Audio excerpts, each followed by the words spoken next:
चलते हैं श्रीमद् भागवत महापुराण। ब्रह्मा जी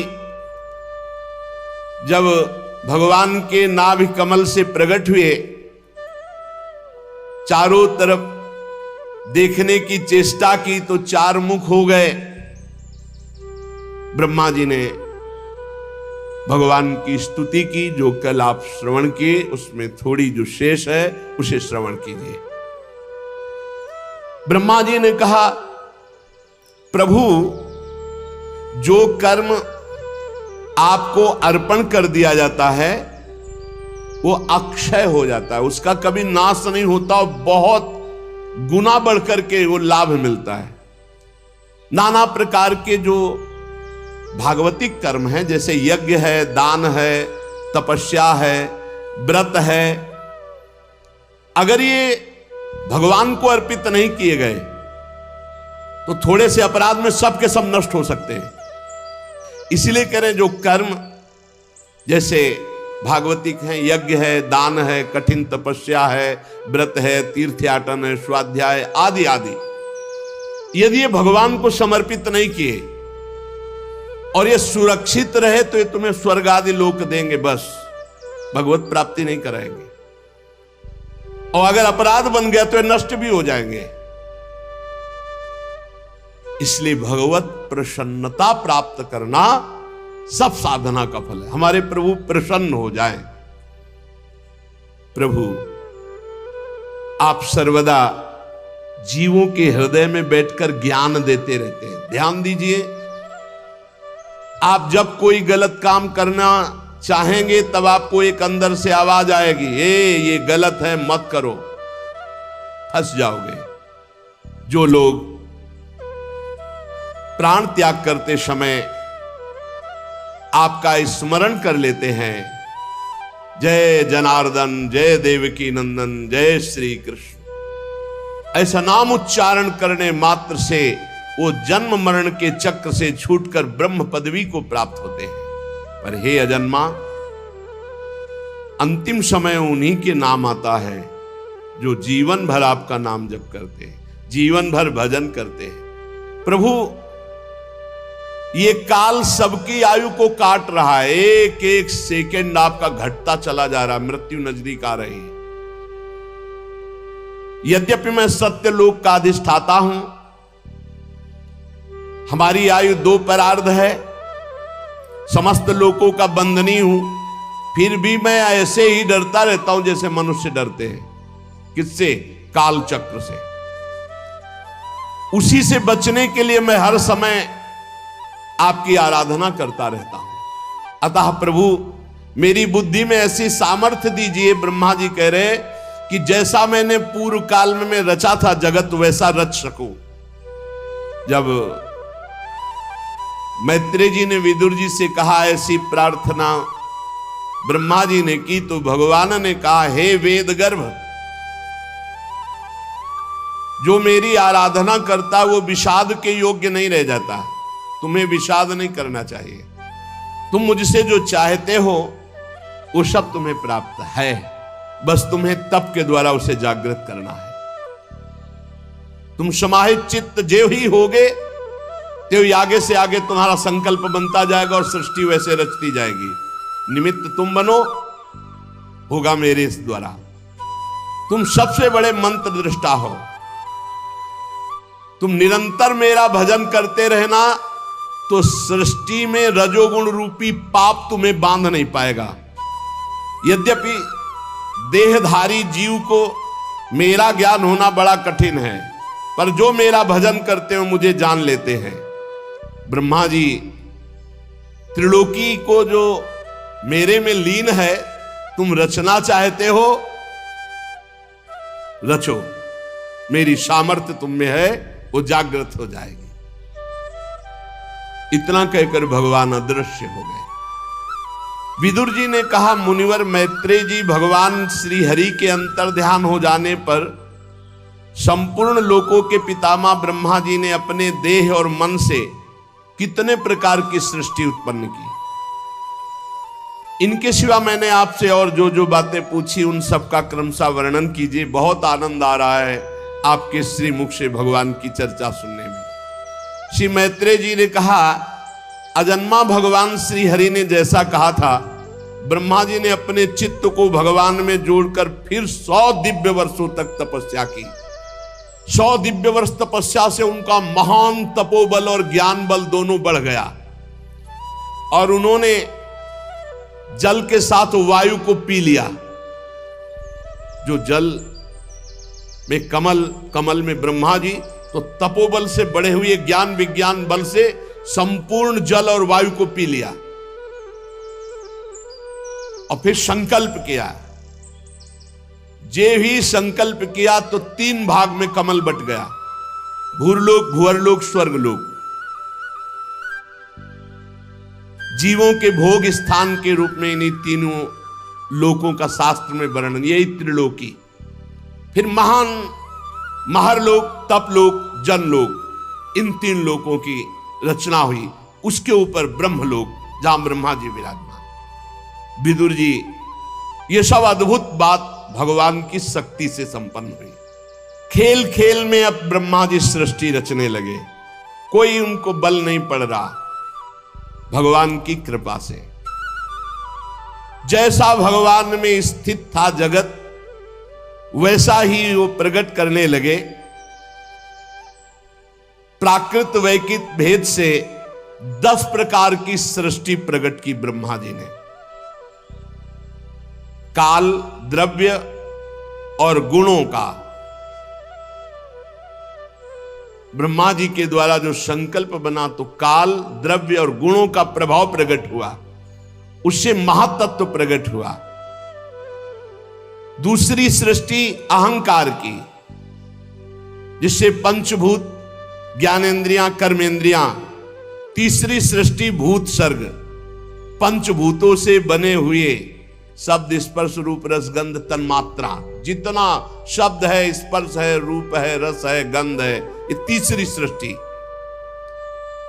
इंद्रियां, ज्ञानेंद्रियां, कर्मेंद्रियां, क्रिया शक्ति प्रधान, चौथी सृष्टि प्रकट की।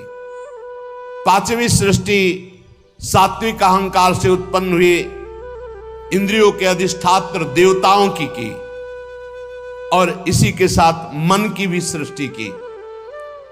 6वीं सृष्टि अविद्या की। यही बांधती संपूर्ण जीवों को। 6 प्रकार की सृष्टियां, ये वैकृत सृष्टि है। ब्रह्मा जी ने रजोगुण को स्वीकार करके 7वीं प्रधान वैकृत सृष्टि स्थावर की। स्थावर वृक्षों की। पहली वनस्पति, जो बिना मोर आए ही फलते हैं, जैसे गूलर, बड़, पीपल आदि। फिर औषधि, जो बिना किसी का आश्रय लेकर बढ़ती, जैसे ब्राह्मी, गिलोया आदि विविध प्रकार की औषधियां, जिनकी छाल बहुत कठोर होती है। त्वक्षार, बीरुद, जो लता भूमि में फैलती, खरबूजा, तरबूजा आदि, ये ऊपर नहीं चढ़ सकती। द्रुम, जैसे आम, जामुन, पीपल आदि, ये बड़े बड़े वृक्ष, इन्हें द्रुम कहा गया है। तो वनस्पति, औषधि, लता, त्वक्षार, विरुद्ध, द्रुम, ये 6वीं स्थावर वृक्षों की रचना ब्रह्मा जी ने की। इसमें असंख्यों प्रकार के, जैसे पेड़ तो बहुत प्रकार के पेड़, वनस्पति तो बहुत प्रकार के, औषधि बहुत प्रकार की, अन्न बहुत प्रकार का, लता बहुत प्रकार, ऐसे ये तो उदाहरण में 1-2 बताए गए।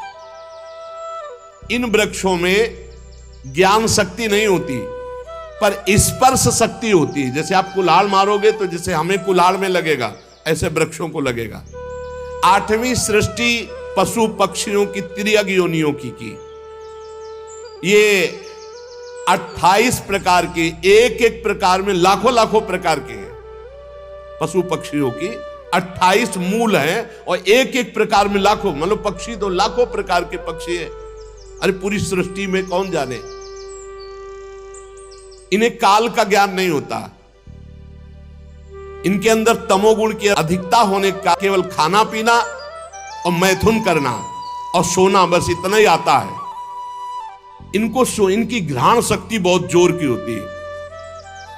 कुछ द्विषप कहलाते हैं, जैसे गौ, बकरा, भैंसा, कृष्ण मृग, सुअर, नीलगाय, रुरु नामक मृग, भेड़, ऊंट, ये 2 खुरों वाले पशु कहलाते हैं। नीचे से इनके खुर के 2 भाग होंगे, द्विषप कहलाते हैं। गधा, घोड़ा, खच्चर, गौर मृग, सरप, चमरी, ये एक शफ, एक खुर वाले, पूरा एक खुर होगा, टॉप इनकी एक खुर वाली होगी। नवी सृष्टि हुई ये मनुष्यों की, ये एक प्रकार की होती है। इसमें नहीं होते कि एक शफ, द्विशफ या 5 पंजा वाले, ये एक प्रकार, इनका आहार ऊपर से जाता है। ये रजोगुण प्रधान है, साधना से सतोगुण एकत्रित कर सकते हैं, नहीं रजोगुण प्रधान कुसंग मिल जाए तो तमोगुण हो जाए, राक्षसी प्रवृत्ति। ये कर्म परायण होते हैं और ये दुखई जीवन भर भोगते हैं यदि भजन न करे तो। रचना ही है मनुष्य होने की ऐसी। जो सनक सनंदन सनातन सनत कुमार ऋषियों का है, वो कौमार सर्ग है, वो सबसे प्रथम रची गई। मनुष्यों में जब रचना हुई तो सबसे पहली रचना सनक सनंदन सनातन सनत कुमार जी की हुई। फिर देवता, पितर, असुर, गंधर्व, राक्षस, अप्सरा, यक्ष, सिद्ध, चारण, विद्याधर, भूत, प्रेत, पिशाच, किन्नर, किमपुरुष, अश्वमुख, ये देव सृष्टि ब्रह्मा जी ने प्रकट की। श्री मैत्रेय जी कहते, विदुर जी,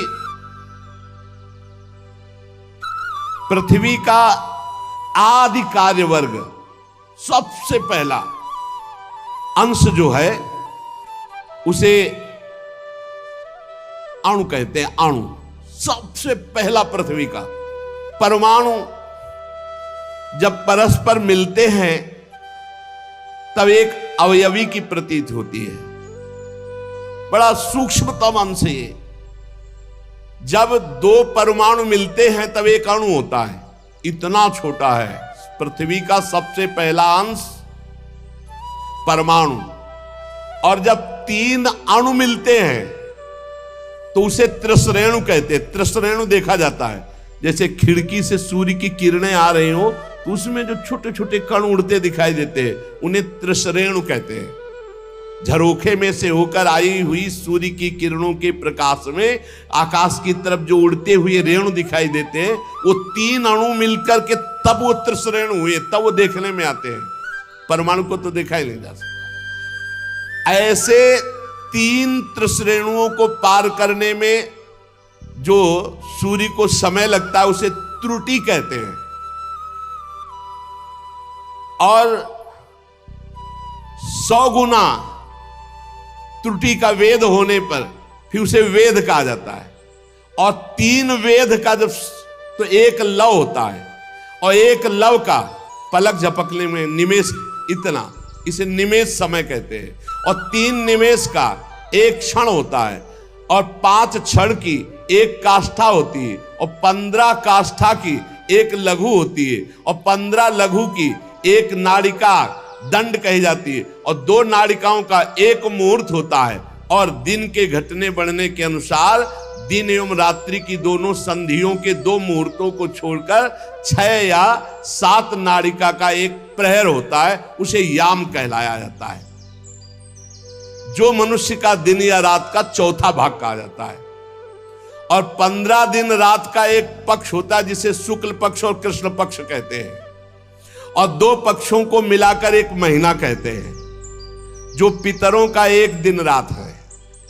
2 मास का एक ऋतु होता है, 6 मास का एक अयन होता है, उत्तरायण दक्षिणायन।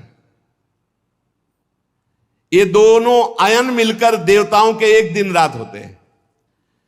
विदुर जी 5 प्रकार के वर्षों की प्रवृत्ति करने वाले भगवान सूर्य की सबको आराधना करनी चाहिए। जो सूर्य भगवान की आराधना नहीं करते उनका तेज, आयु, श्री कांति सब नष्ट हो जाता है। ये जो सुबह सोते रहते हैं ना 9 बजे तक, कैसा जीवन, पक्का बुद्धि भ्रष्ट हो जाती है जो सूर्य भगवान को अर्घ नहीं देता। सूर्य भगवान को अर्घ देना, सूर्य भगवान को प्रणाम करना, नमस्कार करना, ये बुद्धि को सत्य की तरफ ले जाता है। कैसे कैसे कार्य हो रहे समाज में, कैसी कैसी घृणास्पद बातें हो रही, पूछो मत, पूछो मत। आप सब जानते हैं तो आप क्या नहीं सोच रहे कि ये बुद्धि भ्रष्ट क्यों इतनी हो रही है? ये बुद्धि भ्रष्ट, श्री कीर्ति वैभव सब नष्ट हो जाएगा। इसलिए मान लो हमारी प्रार्थना, आप रात की ड्यूटी करते हो तो घर वालों को बता दो कि सूर्योदय होने के पहले में जगा देना, जग जाओ, 5 मिनट हाथ जोड़कर नाम जप करो, प्रणाम करो, भगवान हमको ऐसी ड्यूटी लगाए हो कि अब हम भजन नहीं कर सकते, अब हम सोएंगे, फिर सो जाओ, बच जाओगे। नहीं, ऐसे ऐसे अपराध बनेंगे कि बुद्धि काम ही नहीं करेगी। ये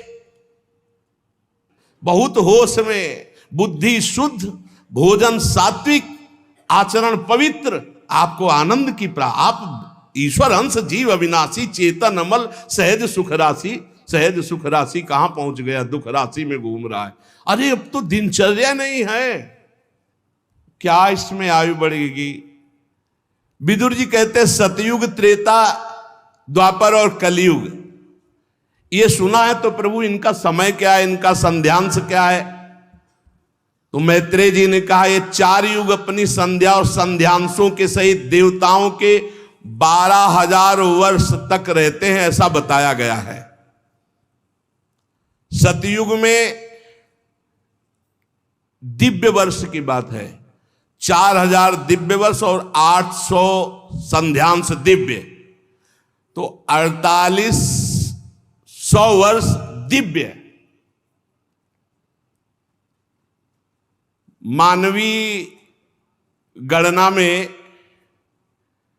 अलग होता है और ये दैवी गणना में अलग होता है। जैसे दैवी गणना में कलयुग है 1200 दिव्य वर्ष, तो मानवीय गणना में 4,32,000 वर्ष, 4,32,000 वर्ष। तो द्वापर कितना हुआ? 8,64,000, 32 दूनी, तो 8,64,000 वर्ष द्वापर। इसका तिगुना त्रेता और इसका 4 सतयुग, ऐसा वर्णन है। और जब ये चतुर्युगी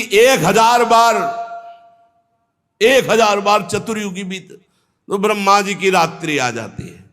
सबको समेट करके, नाश करके, ब्रह्मा जी अपने दुकान समेट करके भगवान नारायण में लीन और शयन करते हैं। फिर 1,000 चतुर्युगी के बाद फिर रचते हैं।